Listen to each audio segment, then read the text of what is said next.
Salam, Horas, Amang, Inang, saudara-saudara yang diberkati Tuhan. Bersama saya, Pidian Panjaitan, dalam YouTube channel Pendeta Pidian akan bersama-sama mendengarkan firman Tuhan. Karena itu, marilah kita bersatu dalam doa. Tuhan, kami mohon kehadiran Roh-Mu untuk menguasai hati dan pikiran kami, serta mengajar kami untuk boleh mendengar, menghayati, dan menjadi pelaku firman-Mu. Dalam nama Yesus kami berdoa. Amin. Baik, saudara yang diberkati Tuhan, selama sudah hampir 1,5 tahun lebih, kita tidak sebebas dulu ke gereja. Lalu, kapan bisa ke gereja? Sempat bisa, terbatas. Tapi 2 minggu terakhir dan nampaknya masih akan diperpanjang, kita masih belum bisa ke gereja. Lalu, pertanyaan sekarang, kenapa kita harus ke gereja? Jadi perlu ditanya, kalau saya, kenapa harus saya ke gereja? Apa sih gereja itu? Dan apa manfaat gereja untuk saya? Nah, inilah yang kita akan dengarkan melalui firman hari ini. Gereja itu apa? Dan ada 5 manfaat kalau saya menjadi anggota gereja. Baik, kita akan dengarkan firman Tuhan dari Efesus pasal 2 ayat 11 sampai dengan ayat 22. Baik, dengarkan baik-baik ya. Kita dulu.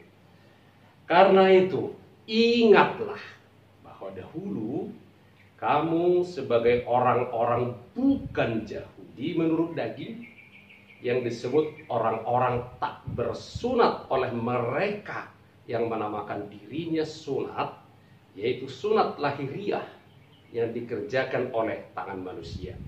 Bahwa waktu itu kamu tanpa Kristus tidak termasuk kewargaan Israel dan tidak mendapat bagian dalam ketentuan-ketentuan yang dijanjikan, tanpa pengharapan dan tanpa Allah di dalam dunia.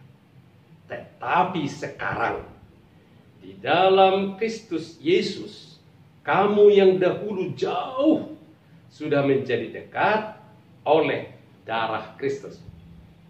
Karena Dialah damai sejahtera kita yang telah mempersatukan kedua belah pihak dan yang telah merubuhkan tembok pemisah, yaitu perseteruan. Sebab dengan matinya sebagai manusia, ia telah membatalkan hukum Taurat dengan segala perintah dan ketentuannya untuk menciptakan keduanya menjadi satu manusia baru di dalam dirinya, dan dengan itu mengadakan damai sejahtera, dan untuk memperdamaikan keduanya di dalam satu tubuh dengan Allah oleh salib. Dengan melenyapkan perseteruan pada salib itu, ia datang dan memberitakan damai sejahtera kepada kamu yang jauh dan damai sejahtera kepada mereka yang dekat, karena oleh Dia kita kedua belah pihak dalam satu roh beroleh jalan masuk kepada Bapa. Demikianlah kamu bukan lagi orang asing dan pendatang, melainkan kawan-kawan sewarga dari orang-orang kudus dan anggota-anggota keluarga Allah yang dibangun di atas dasar para rasul dan para nabi, dengan Kristus Yesus sebagai batu penjuru. Di dalam Dia tumbuh seluruh bangunan rapi tersusun menjadi bait Allah yang kudus di dalam Tuhan. Di dalam Dia kamu juga turut dibangunkan menjadi tempat kediaman Allah di dalam Roh. Demikian firman Tuhan. Baik saudara-saudara, karena kita sekarang ada di rumah, saya merasa bersyukur kepada Tuhan. Pada kesempatan ini saya boleh hadir di ruang Bapak Amang Inang dan saudara-saudara sekalian, karena itu duduk yang senyaman mungkin agar kita bisa mendapat hikmat pelajaran yang semakin meneguhkan, menguatkan kita menjalani hari-hari kehidupan ini. Tadi saya bilang, gereja itu apa sih? Kenapa kita begitu rindu harus ke gereja? Firman Tuhan berkata bahwa dalam kasih, ini Efesus 1 ayat 5, Ia telah menentukan kita dari semula oleh Kristus untuk menjadi anak-anaknya sesuai dengan kerelaan kehendaknya. Jadi kita telah ditentukan dari semula menjadi anak-anaknya, menjadi anak-anak Allah. Itu berarti kita menjadi keluarga Allah. Dan keluarga Allah ini, itulah yang disebut dengan gereja. Anak-anak Allah, itulah keluarga Allah, dan itulah gereja. Jadi kalau tadi kita berarti gereja itu apa sih? Gereja adalah keluarga Allah. Dan gereja ini, keluarga Allah ini, jadi keluarga Allah ini, gereja ini dikasihi oleh Yesus. Firman Tuhan berkata, hai suami, kasihilah istrimu sebagaimana Kristus telah mengasihi jemaat. Ya, jemaat itu ya gereja. Kita, orang-orang percaya, dan telah menyerahkan dirinya baginya.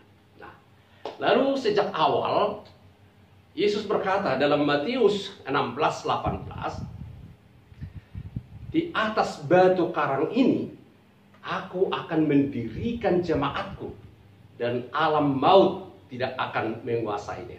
Jadi gereja didirikan oleh Yesus. Yesus mendirikan gereja. Dan gereja itu bukan gedung, gereja itu bukan tempat, gereja itu bukan peristiwanya, gereja itu bukan lembaganya. Ya. Jadi gereja, aku pergi ke gereja, itu pergi ke gedung itu. Aku pergi menyaksikan Natal, itu peristiwanya. Jadi gereja bukan gedungnya, bukan tempatnya, bukan peristiwanya, bukan lembaganya, bukan HKBP sebagai lembaga gereja itu. Tapi gereja ada 4 hal. Dalam Alkitab dikatakan bahwa gereja adalah keluarga Allah di bumi dan di surga. Keluarga Allah di bumi dan di surga. Jadi itu gereja ya. Jadi bukan gedungnya, tapi gereja itu adalah keluarga. Keluarga itu terdiri dari anak-anak Allah. Itu jemaat Allah. Itu gereja.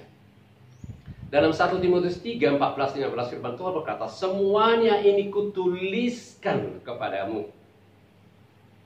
Sudahlah engkau tahu bagaimana orang harus hidup sebagai keluarga Allah. Nah, bagaimana orang harus hidup sebagai keluarga Allah. Keluarga Allah apa? Gereja.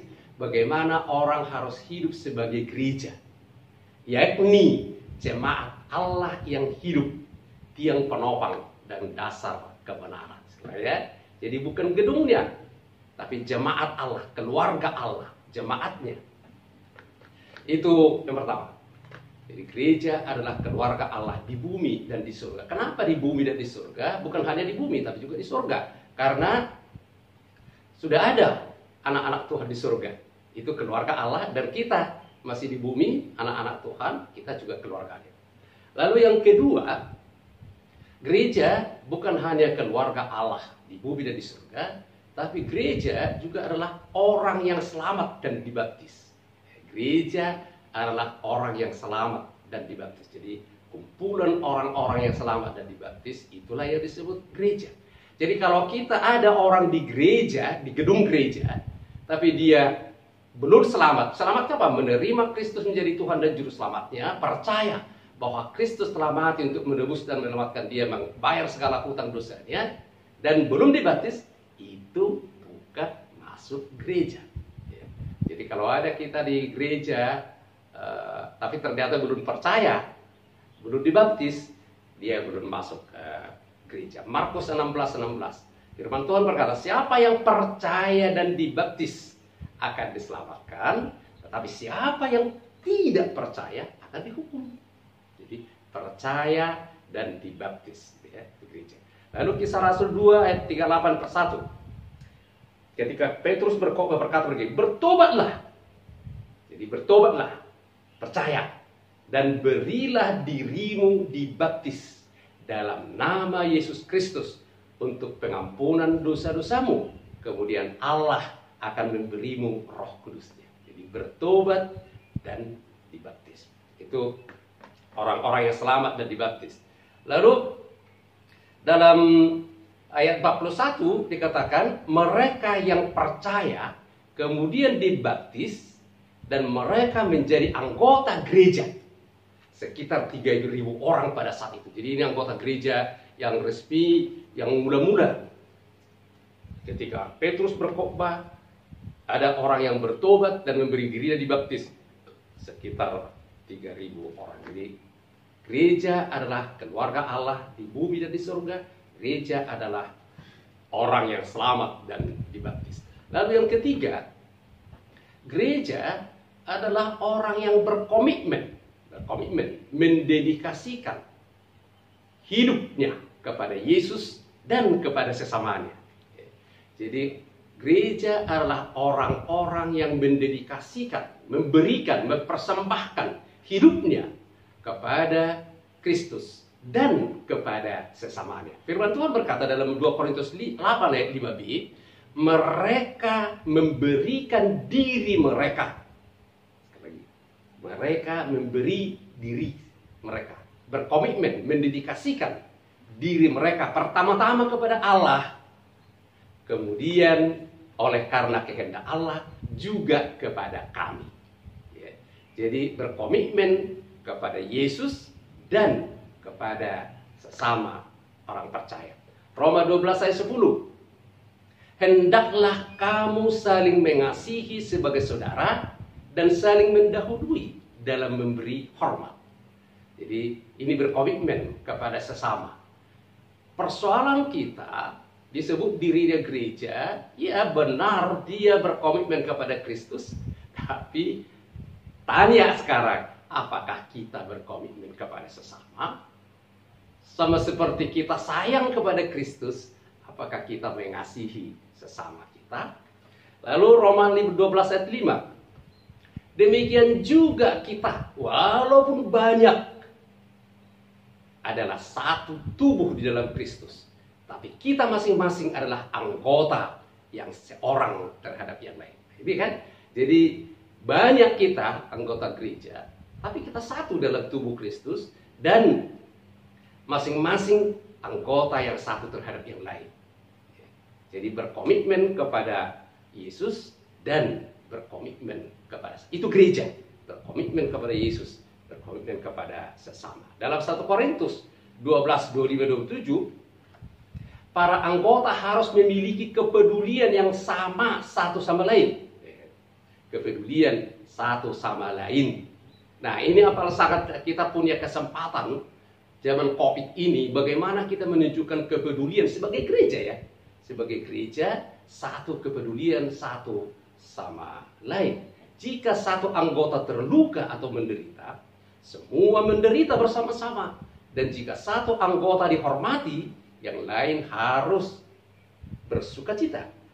Anda adalah tubuh Kristus. Dan masing-masing anggota dari anggota kita adalah bagian penting dari tubuh itu. Jadi setiap orang percaya adalah anggota tubuh Kristus dan masing-masing adalah bagian yang penting satu sama lain. Itu yang ketiga. Dan yang keempat sekarang, yang keempat, keluarga Allah selamat dan dibaptis, berkomitmen kepada Yesus dan kepada sesama. Dan yang keempat adalah orang-orang gereja, itulah orang-orang yang mempersiapkan diri menuju surga dan menyambut kedatangan Yesus yang kedua kali. orang-orang yang mempersiapkan diri menuju surga dan menyambut kedatangan Kristus yang kedua kali. Nah sekarang tanya deh, gereja enggak sih? Apakah saya gereja? Apakah Amang, Inang, adik-adik, saudara-saudara gereja? Alat ukurnya, kalau saya benar-benar mempersiapkan diri untuk menuju surga, mempersiapkan diri untuk menyongsong kedatangan Kristus yang kedua kali, yes, saya adalah gereja. Tapi kalau kita sibuk mengurusi yang lain, bukan mempersiapkan diri ke surga, meski kita berkata gereja, kita bukanlah gereja. Ibrani 12:23 firman Tuhan berkata, kamu adalah jemaat anak-anak Allah yang namanya terdaftar di surga. Karena kamu telah datang kepada Allah sendiri dan kepada Yesus. Ya. Jadi nama-nama kita sudah terdaftar. Orang yang menerima Kristus menjadi Tuhan dan Juru Selamat Anda sudah dibaptis, namanya sudah terdaftar di surga. Kita anak-anak Allah, kita gereja, kita keluarga Allah. Jadi gereja adalah keluarga Allah di surga dan di bumi. Gereja adalah orang yang selamat dan dibaptis. Gereja adalah orang yang berkomitmen kepada Yesus dan kepada orang lain, kepada sesama. Gereja adalah orang yang mempersiapkan diri ke surga dan menyongsong kedatangan Yesus yang kedua kali. Itu gereja. Cek sekarang diri masing-masing. Apakah saya yang gereja? Lalu sekarang kita akan lihat yang ada banyak metafora untuk nama gereja. Jadi nama gereja itu ada banyak namanya, metafora yang berbeda-beda dan menunjukkan keuntungan untuk menjadi anggotanya. Sekarang kita akan melihat secara khusus 5 metafora nama gereja yang menjadi keuntungan bagi orang-orang yang menjadi anggotanya. Ya. Siap ya? Yang pertama, metafora pertama yang dipergunakan adalah keluarga. Jadi metafora untuk menamai gereja disebut keluarga, keluarga Allah. Dalam keluarga Allah, ya, dalam keluarga Allah itu kita mempelajari identitas yang sejati, identitas kita yang sejati. Kenapa? Identitas kita, kenapa orang suka memakai barang-barang merek? Ya, barang-barang bermerek. Dia dengan memakai itu dia merasa identitasnya keren. Mobil bermerek. Jadi sekarang sih nggak orang lagi nggak pakai asal pakai mobil, ada mereknya. Lalu kalau dia mengendarai rasanya identitasnya keren banget. Tapi itu adalah identitas yang superficial, yang dangkal, yang amat sementara. Sebenarnya identitas kita yang paling dasar, ya ini identitas kita yang paling dasar kita peroleh dari hubungan, relationship. Jadi identitas saya yang paling dasar bukan apa yang saya pakai, bukan apa yang saya kendarai, bukan rumah yang saya tempati, tapi identitas saya yang paling dasar saya peroleh dari hubungan. Ya. Jadi saya anak, saya ayah, saya suami, saya teman, saya rekan sekerja, saya pendeta, dan sebagainya. Itulah yang menentukan siapa saya. Saya opung, saya saudara, saya teman, saya rekan sekerja. Itu yang menentukan siapa saya di keluarga kita. Dan kalau hubungan ini terganggu, maka identitas kita akan dipertanyakan. Kalau tiba-tiba ada yang meninggal, suami atau anak atau orang tua atau teman dekat atau di PHK dan sebagainya, identitas kita bertanya, aku siapa sih? Gimana ini? Apa nasibku? Bagaimana aku? Jadi hubungan yang rusak membuat identitas kita menderita, terganggu, lalu kita bertanya-tanya, siapa aku? Siapa aku? Nah, dalam Efesus 2:19 firman Tuhan, itulah ayat kita hari ini. Kamu adalah anggota keluarga Allah sendiri, dan kamu termasuk dalam rumah tangga Allah dengan setiap orang Kristen lainnya. Dalam itu terjemahan sehari-hari. Demikianlah kamu bukan lagi orang asing dan pendatang, melainkan kawan sewarga dari orang-orang kudus, dan anggota-anggota keluarga Allah.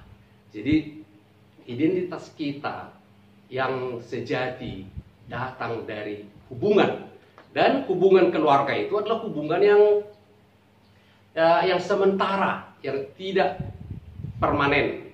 Hubungan yang permanen itu adalah keluarga Allah, keluarga gereja. Karena tadi keluarga Allah itu ada di bumi dan ada sampai di surga. Kalau keluarga fisik kita adalah keluarga yang sementara, itu akan berakhir begitu kita meninggal.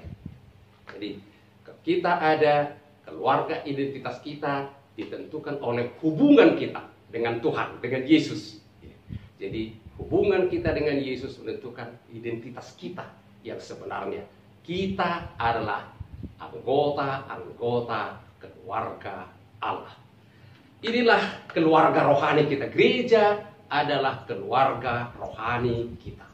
Keluarga rohani ini jauh lebih penting dari keluarga fisik.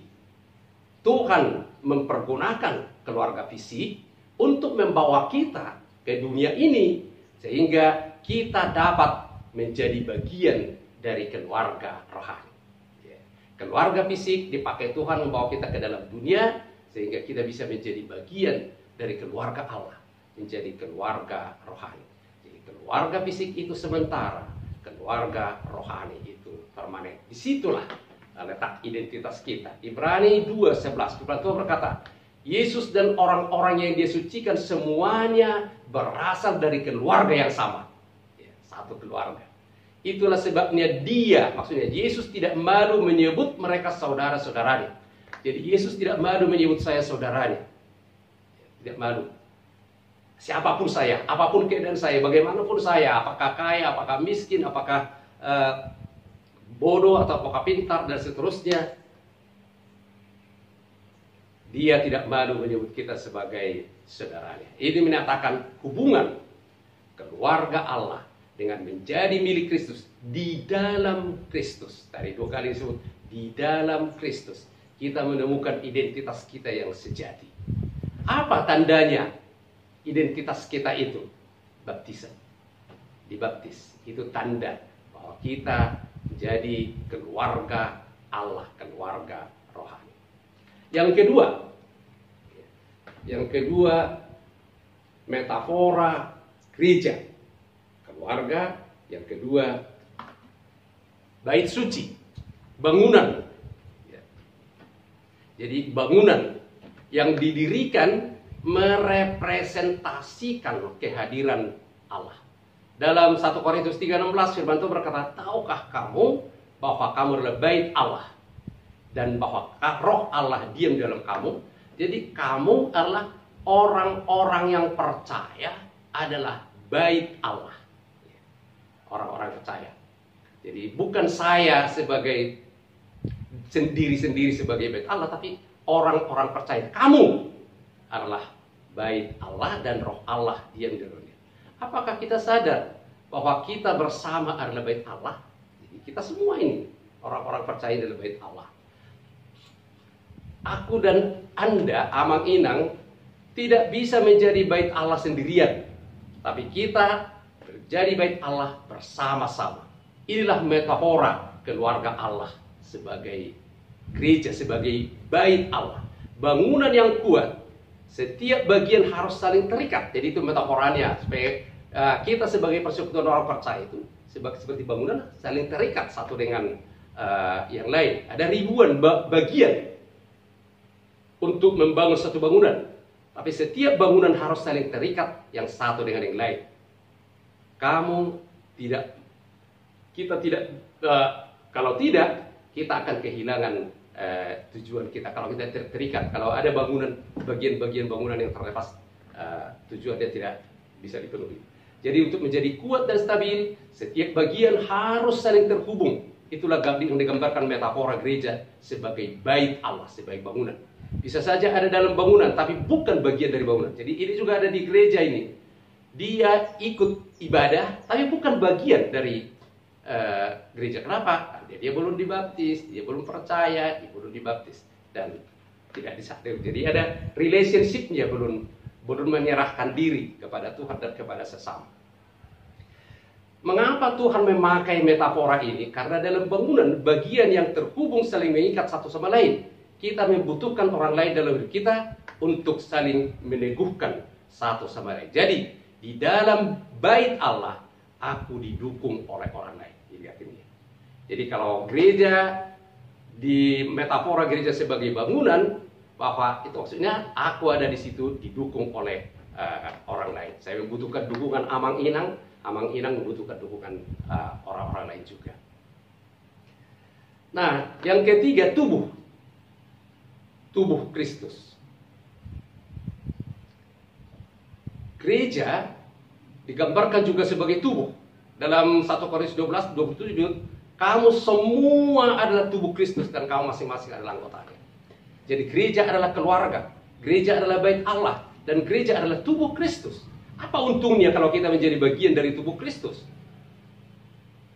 Sama seperti banyak bagian dalam tubuh kita, demikian pula dengan tubuh Kristus. Kita semua adalah bagian dari tubuhnya dan dibutuhkan setiap orang untuk menyempurnakannya.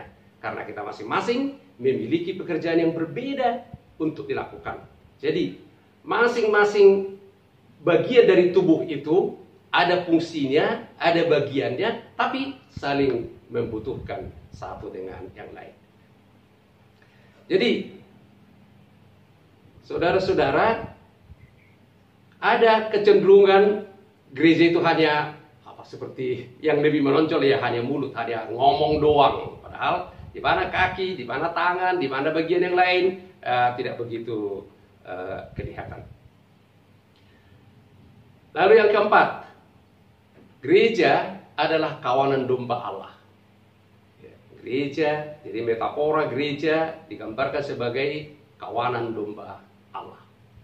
Gereja bukan hanya keluarga, gereja bukan hanya bait Allah, gereja bukan hanya tubuh Kristus, tapi gereja juga disebut kawanan domba Allah. Mazmur 100 ayat 3. Ketahuilah bahwa Tuhan Allah, Dialah yang menjadikan kita dan punya Dialah kita, umatnya dan kawanan domba, gembalaannya. Kita adalah kawanan domba. Domba sangat tergantung pada pemeliharaan. Itu yang digambarkan oleh metafora ini. Yesus disebut adalah gembala yang baik. Sebagai bagian dari kawanan domba Allah. Jadi kalau saya di gereja, bagian dari kawanan domba Allah, aku dilindungi dan digembalakan. Aku dipelihara, aku dijaga.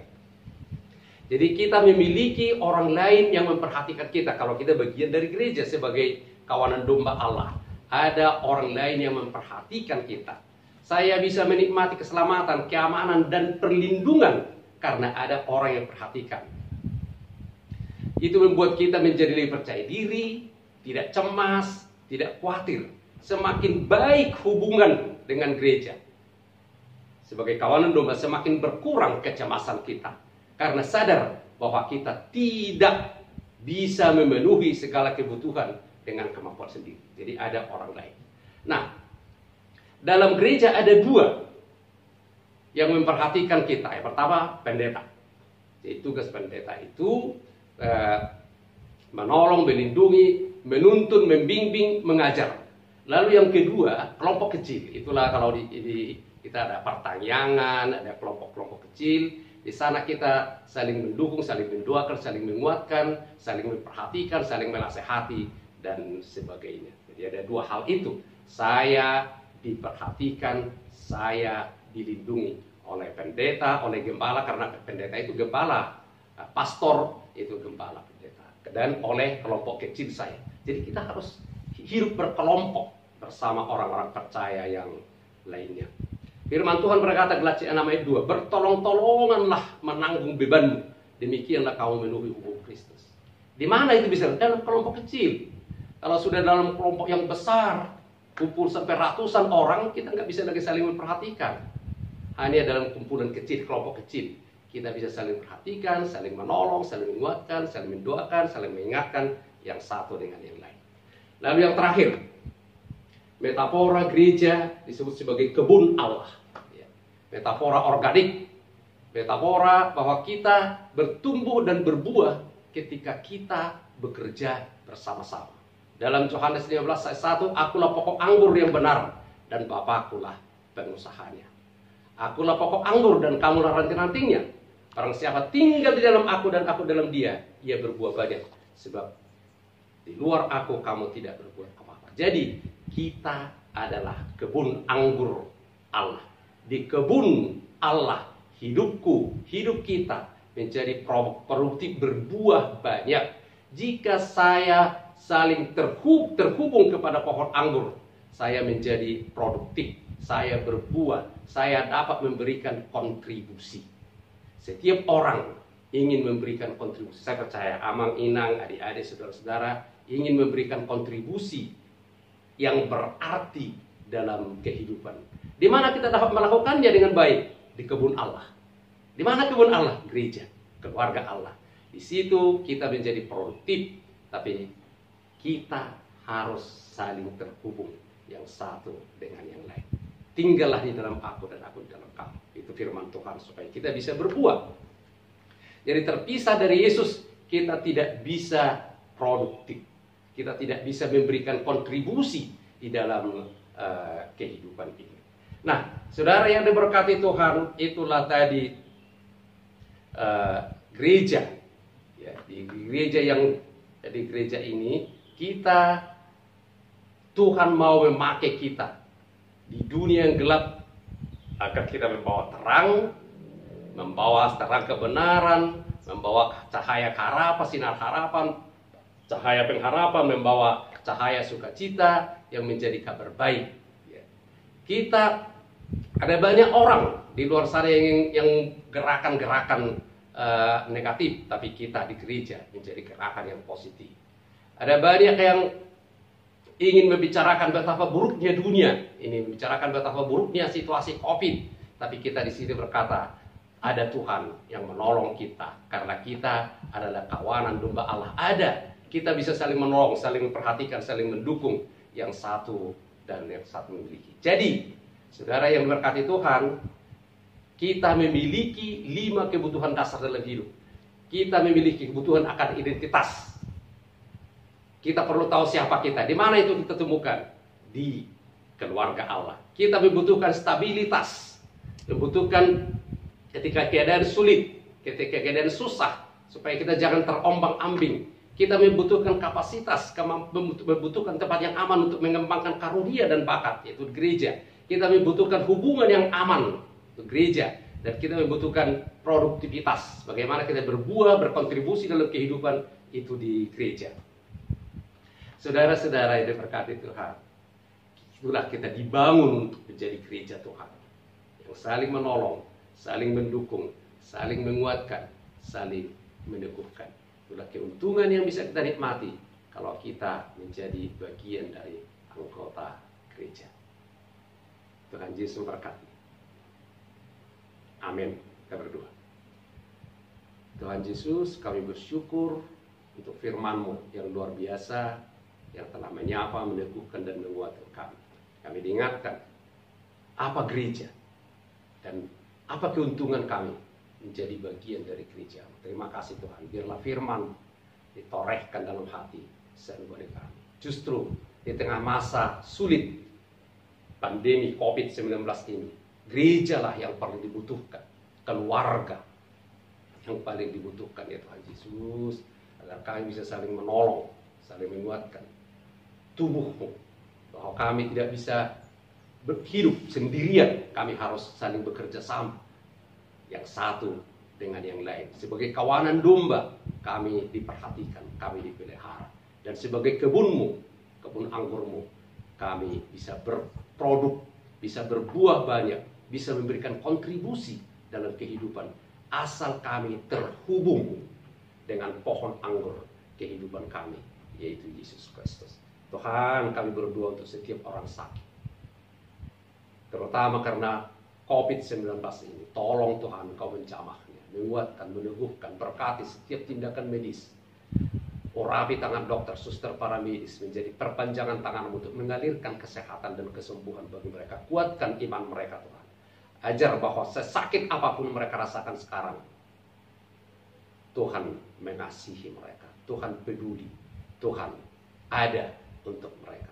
Terima kasih Tuhan Yesus, berkati pemerintah kami yang bekerja keras untuk mengatasi penyebaran COVID ini. Berkati dokter, suster, para medis, dan seluruh unsur yang ikut ambil bagian dalam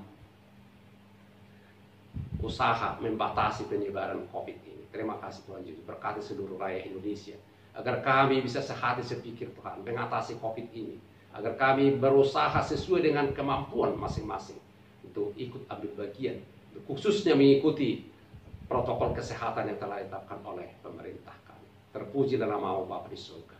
Dalam nama Yesus kami berdoa, bersyukur, dan berserah. Amin. Shalom. Tuhan Yesus memberkati.